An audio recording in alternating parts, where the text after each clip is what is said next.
Hey, it's great to be with you again. You're starting week 5. Hang in there. We're just about done. And the hard stuff, the processing that you've done, is now you just put it all together in a model that you see the value of your processing because it moves you to see others different and to see what might be going on beneath the surface in someone else's life and help them to gain awareness. So in this video, I think what I'm going to do for this week is I'm going to include content in your syllabus. I listed 3 videos, but I think I'm just going to do one video and include all the content. So we'll talk about purpose and objectives for this week. Then we will look at effective biblical counseling, what I'm asking you to understand there and look at specifically. And then we'll look at your final project, what I'm asking you to do to fulfill that obligation. So I'm going to take a second just to put it all together again. And I know I've shared a model with you before of kind of my thinking of as you move toward health and as you create a culture that moves others toward health, kind of a process that we walk through. And so I'm here in my kitchen today, and it's a little crude, but I have a whiteboard set up that I want to just draw on and kind of lay out the model that I want to move you to think as you're processing the development of your model. In any health model, there has to be an element of awareness. And so we spent the first 3 or 4 weeks looking, just really focusing on awareness. And so you all have looked at your strengths assessment to be aware of, man, I have these strengths, I don't have other strengths. What does that mean, Lord? You looked at your needs to understand what needs might fuel how you choose to relate with others, how you see yourself. We looked at facade, how in a self-protective manner, not wanting to be hurt again, not wanting to be missed again, we take on this persona that really becomes a bondage to us, where we have to feed that rather than being who we're supposed to be. And all that, we read parts of Abba's child and looked at, okay, how do I walk in freedom rather than living behind facade? We read some of Larry's stuff in effective biblical counseling, trying to understand at least his model for understanding what moves us to make the decisions we make and how we respond to life. And then last week we looked at the blessing.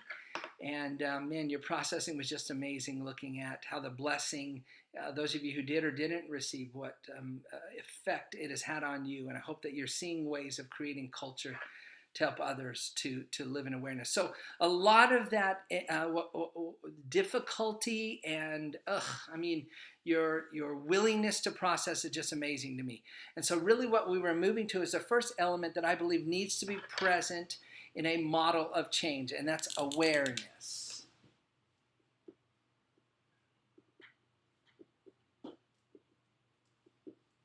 When we're aware of what's going on inside of us, we then have the ability to choose. Okay, that's what's going on. Do I want to continue to allow that to affect me in the way that it is, or do I want to make different decisions? And lots of times, as we gain awareness, it reveals a disconnect with the Lord. Okay, Lord, I'm not sure that I trust you or rest in you or hope in you, and so I do these things in my flesh. Awareness gives us volition, or the ability to move. But as you guys have experienced, it's not always fun. There's a reason that we're not just instantly aware of what's going on inside of us or what's fueling our thinking and what hurts we don't want to process.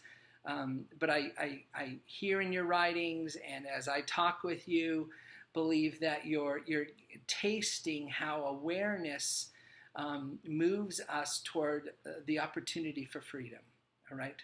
And also toward the opportunity to then select health. So in my model, awareness is crucial. Once we're aware, now we have the volition or the ability to choose, okay, well, what is health for me? Here's what I'm doing. What is healthy for me? Do I continue doing what I'm doing? Are there some things that that I want to declare health. So the second movement is health, or declaring what health is. And I'm actually pretty proud of myself. I think you can almost read that. In my classroom, you can't really read a lot of what I write on the board. But awareness leads to the ability to choose health. And so in your model that you're developing for the final project, I believe that you're moving toward, okay, so what is healthy for me? As a man, as a woman, then we'll look at in context of marriage and family. I want to make some declarations about what health is for me. And again, I believe that you will, within your sphere of influence or the culture you create, it's a must that as a family ministry pastor, lay pastor, giving care for others, that you have to declare what health is. Because people just aren't sure what health is. And so think that that's growing in you. So makes sense? Awareness. Awareness leads to our ability to choose health. And then the third movement is some sort of a plan for sustainability. Some intentional movement to sustain the health that we've declared. It's not just a one-time, okay, this is what health is, and I'm moving toward that. Okay, what's my plan for moving toward health? And again, I see in your writings lots of exploring, and I'm intrigued by the ways that you sustain health and the ways that you will help others to sustain health. That it's not a, here's what health is, and if you can't do it, we're going to write you off. No, here's what health is, and we are creating a culture that's going to help you to live out the health that you have declared. All right, and so you'll get to walk with people in that health. Within those movements, awareness, health, and sustainability, there are really four cultures or four areas of intentionality I want to encourage you to look at. And for this course, we're looking at self. All right, so the first culture is self. So as individuals, we want them to declare have a sense of awareness. We want them to declare what health is, and we want them to have a plan for sustainability. Next course, we're going to look at marriage. And we'll look at helping people to be aware, is their marriage going? What do they understand their role as a man is, as a woman is, as a couple? What is their, how are they doing, and what do they want to be doing? So we will look at helping couples to gain awareness and then choose health, what health is for them, and then a plan for sustainability. Third culture is, of course, family. So we'll explore the same thing. We'll help people to understand, to assess how their family is doing, so that they can be aware of things they want to change, things that they want to different. I mean, let's just take the blessing, for instance. That many of you have stated, boy, if my parents would have known the blessing, if my grandparents would have known the blessing, things would have changed. And so we want to introduce that into the health that families declare. And then the last thing is really just a culture or a sphere of influence. So influence. That within the culture you create, we want you to intentionally create processes for helping people to be aware. If they're not aware within your culture, then my hunch is the flesh is leading, that they're not free in Christ. If there's not a declaration of what health is, at least in this culture, then we're not sure what we're trying to achieve within that culture, and then plans to walk with people and help them to sustain.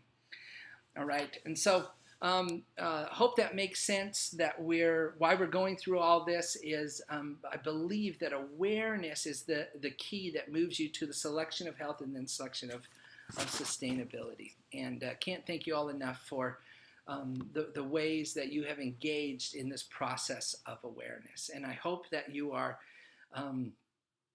both seeing the opportunity and the daunting task of helping people around you to live aware, to be aware of why they're doing what they're doing. All right, had to read Larry's book, Effective Biblical Counseling, and not necessarily for you to follow that model necessarily. I mean, I like the model, or I wouldn't have presented it to you. but for you to engage with his thinking about why we do what we do, or what this week we're going to process what motivates us to what creates problems in our lives, and how do we alleviate those problems. And so I'm hoping that as you read Larry's book, that it'll just help you to understand how problems arise in your life and in the lives of others, what moves your thinking, your will, your volition, your ability to choose, your disconnect with the Lord, how those things all trigger together to move us in dysfunctional behavior. And as we understand what moves people in dysfunction, we also want to understand, okay, well, how do we help them? What is functional? What is healthy? And so we're going to look at both of that. And so just kind of an insight as we move toward week 6 is going to be a little bit rough. So you'll have a final project that's due, and also you have a final exam. And I will start salting the water. I might do another video that I just throw in there this week, just talking about the final exam. But I know on the final exam, some of the charts that Larry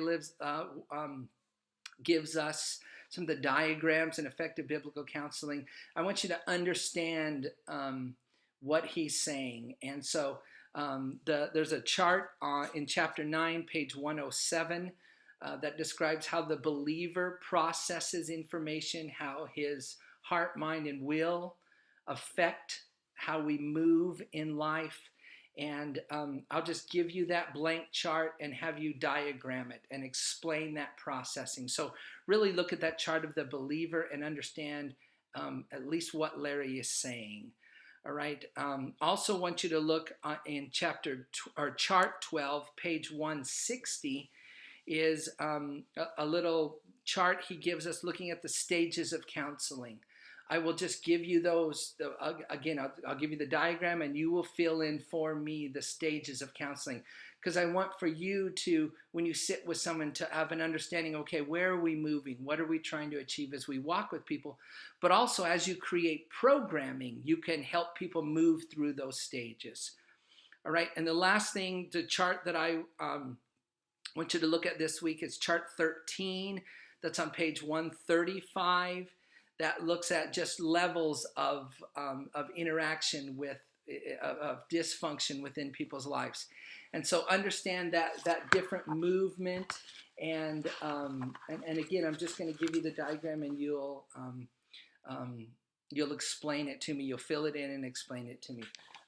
So I think those 3 charts, hopefully, I'm sure you will use them in your ministry, both in one-on-one with people, and also just having an understanding of culturally, as we create processes for people to move in health, that will understand why we're doing what we're doing. All right. So what we're trying to achieve this week, we're trying to look again for you to gain self-awareness and for you to develop your model of what you believe, kind of putting it all together, what you believe is healthy and moves people toward health. And so let's move the third video that I was going to present, that I'm including in this, is let's talk a little bit about the final project. The final project is your model and of health. And so what I'm asking you to turn into me this week is your outline. A 25 or 20 to 30 minute presentation. I'm asking you to give that presentation, to film yourself, and it doesn't have to be a big group. It can be, your spouse and your kids, or hopefully you can get more people to come to it. Get your parents to watch it. But it's you presenting, man, this is my model. This is my understanding about what makes individuals healthy. And these are processes for awareness, because we believe awareness, or however you land, we want you to develop your model. And so I'd like to see your outline this week of where you're landing, what things you're putting together in your model for moving people toward health. And we'll talk about that, make sure it makes sense. And so give me the outline for your presentation, and also describe for me why you're presenting that information. How do you hope that helps people move toward individual health? All right, so the final project, you will give me an outline. Next week you will post, and I'll tell you more about where to post that, a 20 to 30 minute presentation of your model. And you will also turn in a paper for me describing your model and why you presented the things that you presented, how you see those processes or that information helping people to move in health. All right, lots of stuff in this video. You are doing fantastic. Thank you for processing.